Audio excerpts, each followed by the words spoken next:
नमस्कार, आप देख रहे हैं 9 भारत समाचार। नमस्कार, आप देख रहे हैं नवभारत समाचार। मैं हूं नेहा राठी। आइए देखते हैं आज की बड़ी खबर। ग्रेटर वारंगल के विकास के लिए 130 करोड़ के फंड से एक प्रस्ताव पास किया और शहर की मेयर गुंडू सुधारानी ने कहा कि सरकार शहर में बारिश से प्रभावित इलाकों के पक्के समाधान के लिए 1200 करोड़ के अनुमान के साथ एक डीपीआर जमा करेगी। ग्रेटर वारंगल कॉरपोरेशन हेडक्वार्टर के काउंसिल हॉल में मेयर गुंडू सुधारानी की अध्यक्षता में एक मीटिंग हुई। 66 डिवीजनों के कॉर्पोरेटर, अलग अलग म्यूनिसिपल डिपार्टमेंट के बड़े अधिकारी, कर्मचारी और दूसरे लोग शामिल हुए। मीटिंग में शहर के विकास के लिए कई प्रस्ताव लिए गए। इस मौके पर बोलते हुए मेयर गुंडू सुधारानी ने कहा कि ग्रेटर एरिया की समस्याओं के समाधान के लिए करीब 130 करोड़ दिए गए हैं। उन्होंने कहा कि हाल ही में हुई बारिश से प्रभावित इलाकों के पक्के समाधान के लिए एक डीपीआर तैयार करके सरकार को भेजी जाएगी।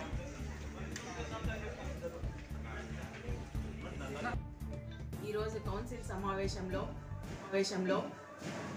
దాదాపు 130 కోట్లతోటి అభివృద్ధి పనుల కోసం తీర్మానాలు చేసుకోవడం జరిగింది. రాజకీయాలకు అతీతంగా ఎక్కడైతే సమస్యలు ఉన్నాయో అక్కడ నిధులను కేటాయించడం జరిగింది. గౌరవ శాసనసభ్యులు, మంత్రివర్యులు అందరి సహకారంతో ఈ యొక్క సమావేశంలో నిధులను కేటాయించడం జరిగింది.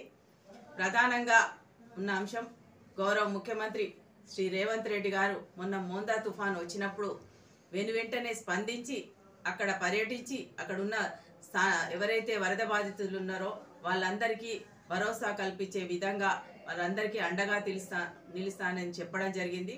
ఆ ఇచ్చిన మాటను నిలబెట్టుకునే విధంగా వెంటనే ప్రతి ఇంటికి వరద గురైన ప్రతి ఇంటికి కూడా 15,000 రూపాయలు ఇచ్చే జీవోను కూడా విడుదల చేయడం జరిగింది.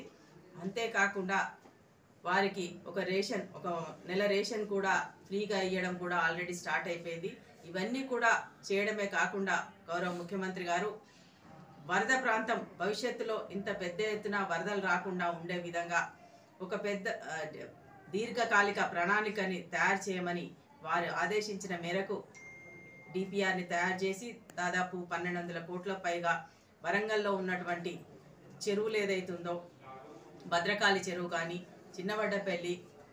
వడ్డపల్లి చెరువు, కోట చెరువు, కట్టమన్నల చెరువు, అదేవిధంగా మొన్న ముంపు గురిపై తెగినటువంటి గోపాల్పూర్ చెరువు, వీటన్నిటికీ వచ్చే పైప్ ఫ్లోన్ అంతా కూడా తీసుకొని ఈ చెరువుల యొక్క క్యాచ్మెంట్ ఏరియాలతోటి డిపిఆర్ తయారు చేసుకొని ఇరిగేషన్ మరియు కన్సల్టెంట్ సహకారంతో కార్పొరేషన్ తయారు చేసుకొని దాన్ని ఈఎన్సీ గారి దగ్గర ఉంది ఆ ఫైల్.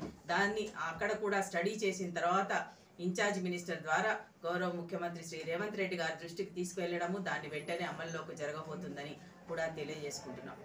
ఇవన్నీ కాకుండా 50 కోట్లు వరంగల్ నగరం కోసం నగరాభివృద్ధి ఫండ్స్ పేరుమిట 50 కోట్ల నిధులను కూడా గౌరవ ముఖ్యమంత్రి శ్రీ రేవంత్ రెడ్డి గారు కేటాయించినందుకు వారికి కౌన్సిల్ ద్వారా ప్రజల పక్షాన హృదయపూర్వకంగా ధన్యవాదాలు తెలియజేసుకోవడం